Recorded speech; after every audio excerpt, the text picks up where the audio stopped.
The Mayor's Office of Community Safety is hosting a community block party in Austin where you'll be able to enjoy free food, lots of goodies, and helpful resources. Deputy Mayor of Community Safety, Gary Gatewood, joins us now with more. Thanks so much for coming back. Happy to be here. Thanks for having me again. So this is a party and then afterwards a meeting to talk about your safety initiatives and where you guys are. In the nutshell, where is that at this point? So we're in a great place. This is our third quarterly meeting. This one will be held in the Austin neighborhood because, as you all know, we selected 4 communities for our People's Plan for Community Safety, Austin being one of them. And the great thing about this one, the progress we'll be able to show is not only the decrease in crime, but also we'll be announcing our community conveners who've been partnering with us on moving this work forward, and they're the anchor organizations in each of our 4 communities that we've selected.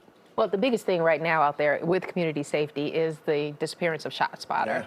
Yeah. A lot of people are saying, if you're getting rid of this, what's next?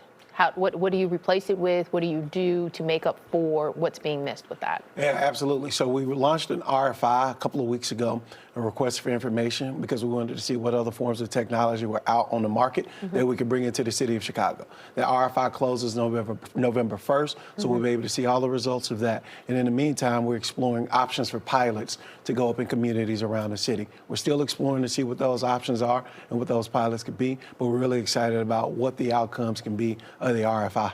Okay. What more can the community do to help the city and the police department get these neighborhoods safer? Yeah, so I think it's collaboration. I think it's one, calling police when it's necessary, and also understanding the difference in calling police for emergencies and also using 311. I think it's also going to be important that people understand it's not just CPD's responsibility, it's all of government, and all of us have to work together. And this is really a big part of how we design the People's Plan for Community Safety. You see, it's the focus is on people and really building in hand in hand with people in communities so they can understand which parts of government work for them, how they work for them, and how we can partner together. So it's a both and. It has to be collaboration. So we're hearing a lot about the number of police officers shrinking.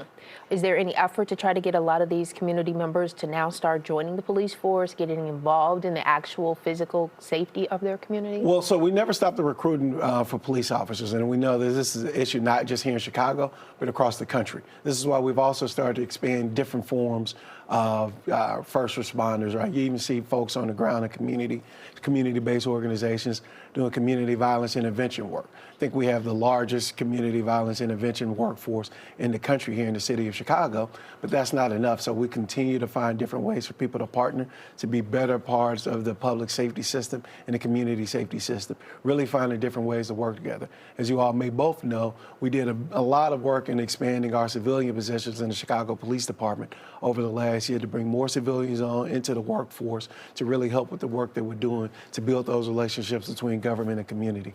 I know historically people have been afraid to come forward with information or things sometimes in their community. Do parties like this and having these meetings on a regular basis help build that trust up? Absolutely. That's one of the main goals of it. That's one of our main goals of this work, not only building trust with police, but building trust with government overall. So this is a way for community to engage directly with government leaders and government partners, but also having a main hand in how we drive safety throughout the city. It's going to be important that we do it together, and it's also important that government never comes in and says, this is what you need to do in Austin to keep your community safe. This is why we're building together with citizens of Austin who have concerns, who've been invested in their communities, and it's our responsibility to build with them. So who's going to be at the meeting? It's tomorrow. Yes, tomorrow. So obviously you'll be there. Who else will be there? So we'll have, obviously, the mayor. We'll have folks from CPD. We'll have our community conveners. We'll have a lot of people there. We'll have our department heads, agency heads. That'll be one not on the outside, but also on the inside. That meeting starts at 6. The block party starts at 3. So we're really excited to bring folks together for a full day in Austin. Yeah, talk about some of the resources that'll be available at the party. Yeah, so resources galore, right? We have resources from bouncing houses for kids, food, also opportunities for employment. All of our city agencies show up, resources that people may need from the fire department, police department, Department of Streets and Sanitation, Family and Support Services. All of our departments and agencies come out with our community-based organizations. Anchor does a lot of great work over in the Austin community. They'll be out there as well. So it's really a matter of bringing those partners together and then building from there. So this is 3 or 4? 3 or 4. Where's 4? 4 will be in Inglewood. Okay. So it will be the year anniversary, almost the year anniversary, because the year anniversary will actually be on a Saturday. But we launched the People's Plan in Inglewood last year, and in December we'll be back. That's when we'll release our one-year report on the work that has happened in the People's Plan from the time we launched it up to that year.